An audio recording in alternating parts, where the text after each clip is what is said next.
नमस्कार। अब तक के सभी समाचारों को लेकर आपके साथ मैं हूं सुखवीर। आप देख रहे हैं आपका अपना चैनल भिवानी हलचल। और आज की खबरें इस प्रकार से। रविवार को केंद्रीय मंत्री जनरल वीके सिंह व सांसद चौधरी धर्मवीर सिंह ने गांव बापोड़ा में शहीद परिवारों को सम्मान समारोह में शिरकत करने के लिए पहुंचे। इस अवसर पर केंद्रीय राज्य मंत्री ने 1971 के भारत पाक युद्ध में पाकिस्तानी सेना के छक्के छुड़ाने वाले T-55 टैंक की गांव बापोड़ा में स्थापना की। भारतीय सेना में अहम भूमिका निभाने वाले गांव बापोड़ा के शहीदों की वीरांगनाओं व परिवारजनों को सम्मानित करते हुए उन्होंने T-55 टैंक का अनावरण किया। इस मौके पर केंद्रीय मंत्री जनरल वीके सिंह व भिवानी महेंद्रगढ़ से सांसद चौधरी धर्मवीर सिंह ने बताया कि देश को सबसे अधिक सैनिक देने वाला राज्य हरियाणा है। वह हरियाणा में भिवानी महेंद्रगढ़ वे जिले हैं जहां न केवल सबसे अधिक लोग सेना में कार्यरत हैं बल्कि शहीदों की संख्या भी इसी क्षेत्र में सबसे अधिक है। यहाँ की युवाओं को भारतीय सेना के शौर्य, साहस व बलिदान की प्रेरणा देने के उद्देश्य से T-55 टैंक की स्थापना गांव बापोड़ा में की गई है।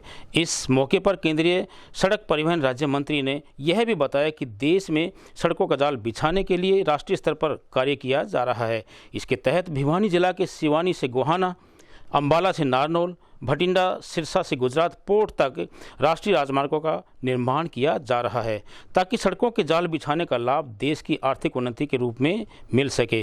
केंद्रीय मंत्री ने पत्रकारों के सवालों का जवाब देते हुए भारत व चीन के बीच यूक्रेन मामले को लेकर तनाव के मामले में सवाल का जवाब देते हुए कहा कि इस प्रकार की तनातनी चलती रहती है, इसको अधिक महत्व देने की जरूरत नहीं है। केंद्रीय मंत्री ने प्रधानमंत्री मोदी के नेतृत्व में केंद्र सरकार को मजबूती से काम करने वाली सरकार बताया। वहीं सांसद चौधरी धर्मवीर सिंह ने भिवानी महेंद्रगढ़ क्षेत्र को सैनिक पैदा करने वाला क्षेत्र बताते हुए कहा कि भारतीय सेना की मजबूती में इस क्षेत्र का विशेष योगदान रहा है। T-55 टैंक की स्थापना से युवाओं का सेना की तरफ रुझान बढ़ेगा। टैंक का उद्घाटन किया, उसका सर क्या उद्देश्य, क्या प्रेरणा देने का प्रयास किया गया, इसके माध्यम से क्या कहेंगे? आज T-55 टैंक जो कि किसी समय सीमा के ऊपर तैनात था और जिस यूनिट में तैनात था उस यूनिट ने बड़ा अच्छा काम किया। उसका लाने का एक ही लक्ष्य है कि किस तरह से लोगों को और प्रेरणा मिले। यहाँ पर ज़्यादातर युवा फौज की तरफ आकर्षित हैं, तो थोड़ा और आकर्षण बढ़े, प्रेरणा मिले, शहीदों को याद करें। और ख़ासकर ये वो इलाका है हरियाणा का जहाँ पर सबसे ज़्यादा लोग फौज के अंदर है या सबसे ज़्यादा शहीद है, तो इसलिए शहीदों का सम्मान भी बढ़ेगा, लोगों को प्रेरणा भी मिलेगी। आगे आने वाला युवा टैंक को देखकर अपनी तैयारी भी करेगा ताकि वो फौज के अंदर जा सके। सर, सड़क और परिवहन के क्षेत्र में आपको धर्मवीर जी ने अपने भाषण में बताया कि सब तरीके से भिवानी को सेंटर में रखते हुए अलग अलग जो रोड चल रही हैं, एक आपकी अंबाला से निकल के नारनौल के लिए जा रही है, आपके हम कोशिश कर रहे हैं गोहाना को सिवानी से जोड़ने के लिए। हर तरीके से जो कनेक्टिविटी है वो ऐसी बढ़ाई जा रही है। उसके बाद अगर आप और चले जाएं, भटिंडा से सिरसा होती हुई राजस्थान में से निकल के गुजरात पोर्ट तक जा रही है, तो भिवानी का जो इलाका है बिल्कुल मध्य में आ जाता है, जिससे कि यहाँ के लोगों को चाहे उनको अपना सामान ले जाना हो या खुद जाना हो या व्यापार करना हो, उनके लिए सुविधा हो जाएगी। सर, 5 राज्यों में चुनाव है, तो क्या स्थिति है? हर राज्य में अलग अलग स्थिति है, वहाँ पे जाके बात करोगे तो बता सकते हैं। सर, यूपी की अगर बात करें तो यूपी के अंदर बहुमत से सरकार बन रही है। इनके साथ तनातनी चलती रहती है, इसमें और कुछ ज़्यादा देखने की कोशिश मत करिए।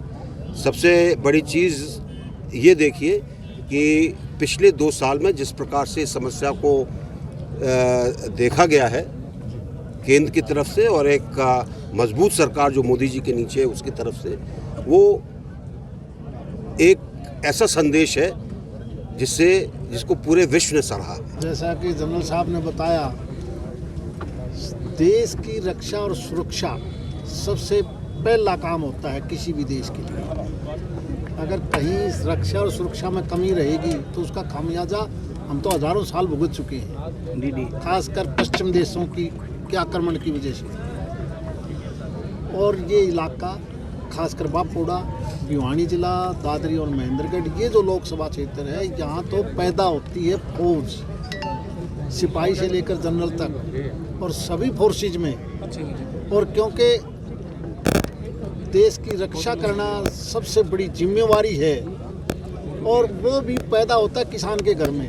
इसीलिए हमारा ये ग्रामीण क्षेत्र है, एग्रीकल्चर का काम है सब पर, तो यहाँ का किसान और फौजी मजबूत कैसे हो सकता है, उसके लिए और क्या योगदान केंद्र सरकार कर सकती है हर मामले में, शिक्षा का, चिकित्सा का, पानी का, बिजली का, कनेक्टिविटी का, वो सारी सुविधा उस किसान और फौजी को मिले, यही पर्पज़ है आज जनरल साहब का भी यहाँ आने का। और हम तो इनका स्वागत करते हैं कि इन्होंने बहुत बड़ा, हमारे देश में अगर बापोड़ा का नाम कहीं से आता है तो जनरल साहब की वजह से हमें बहुत खुशी होती है, गर्व से हम कह सकते हैं कि बापोड़ा हमारे इलाके में है। आप चाहे केरल में जाओ, और केरल जाने की ज़रूरत नहीं, आप अगर पश्चिम के देशों में जाओगे तो भी बापोड़े को जानते हैं लोग। सर पहले की स्पोर्ट्स यूनिवर्सिटी तो बात है स्पोर्ट्स, नहीं, वो तो स्टेट गवर्नमेंट क्या करती है हमें नहीं पता, लेकिन किसी टाइम पर साई हॉस्टल के लिए यहाँ ज़मीन दी गई थी किसी समय पर, और उसमें बाकायदा साई डिपार्टमेंट ने, स्पोर्ट्स डिपार्टमेंट ने आज से बहुत साल पहले जब स्टेट गवर्नमेंट ने लिखा तो स्टेट गवर्नमेंट ने ये लिख के दे रखा है कि इसका इतना पैसा स्टेट गवर्नमेंट जमा कराएगी, बाकी का पैसा स्पोर्ट्स डिपार्टमेंट ऑफ इंडिया करेगा। तो अब हम कोशिश करेंगे माननीय मुख्यमंत्री जी से कह के कि भाई वो पैसा जमा हो ताकि साई की यहाँ और बड़ा हॉस्टल बनाया जा सके। साई का जो हॉस्टल है 150 50 कर दी हमने इस बार भी, अनुराग ठाकुर जी से भी, और पार्लियामेंट में भी हमने लिख के अपनी तरफ से 377 में कहा है कि हमारी सीटें बढ़ाई जाए, हाँ न कि घटाई जाए।